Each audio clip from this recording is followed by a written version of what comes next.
आज आप जानोगे कि आपका माइंड और ब्रेन क्या है, यानी कि आपका मन और आपका दिमाग वो क्या है और कैसे काम करता है। मन क्या है जिसे केवल महसूस किया जा सकता है। मन को हम कभी छू नहीं सकते, ना ही इसको हम देख सकते हैं। जैसे कि हमारे अंदर के फीलिंग्स हैं, हमारा नेचर है यानी कि स्वभाव है, इमोशंस हैं, ये सब मन है यानी कि हमारा माइंड है। दिमाग क्या है? ब्रेन हमारी बॉडी का एक पार्ट है जिसको हम छू सकते हैं, महसूस भी कर सकते हैं, जो हमारी चेतना यानी कि नॉलेज और मन के साथ काम करता है। इसको हम ऐसे भी समझ सकते हैं कि हमारा मन एक सॉफ्टवेयर है और दिमाग एक हार्डवेयर है। हमें ये समझना होगा कि हमारा मन यानी कि माइंड कैसे काम करता है और कैसे हम उसकी पावर से यानी कि उसकी ऊर्जा को समझ के अपनी लाइफ को बेहतर बना सकते हैं। लेकिन इतना जानना भी ज़रूरी है कि इस ऊर्जा का गलत यूज़ हमें प्रॉब्लम में भी डाल सकता है। जैसे कि बिजली का गलत यूज़, शॉर्ट सर्किट, विस्फोट, ये सब होता है ना, वैसे ही मन की ऊर्जा का गलत यूज़ करने से लाइफ में काफ़ी समस्याएं आ सकती हैं। इसीलिए इसका यूज़ हमें नॉलेज लेकर ही करना चाहिए। मनोविज्ञान यानी कि साइकोलॉजी में हम दो अलग अलग पार्ट में मन को देखते हैं, हमारा चेतन मन और अचेतन मन यानी कि कॉन्शियस माइंड और सबकॉन्शियस माइंड।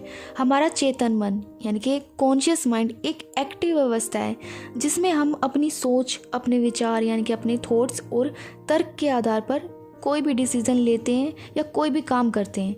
हम कह सकते हैं कि कॉन्शियस माइंड यानी कि हमारा चेतन मन सुबह हमारे साथ ही उठता है और रात में हमारे सोने पे वो सो भी जाता है।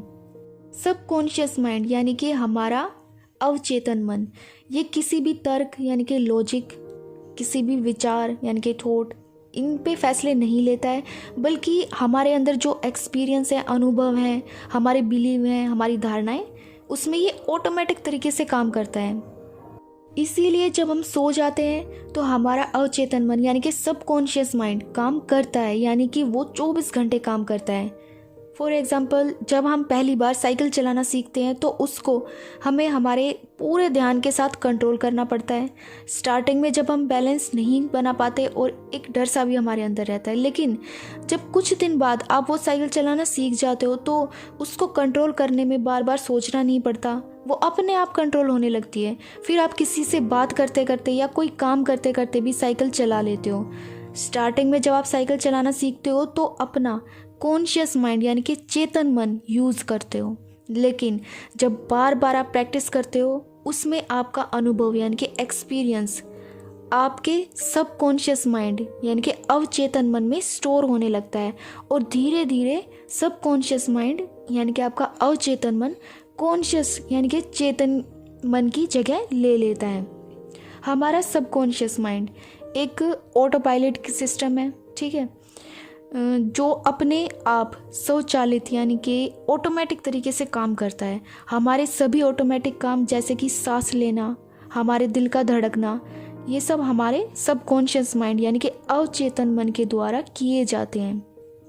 जैसे हम कितनी भी कोशिश करें अपनी सांस रोकने की, लेकिन हमारा सबकॉन्शियस माइंड यानी कि अवचेतन मन हमें वो करने नहीं देगा।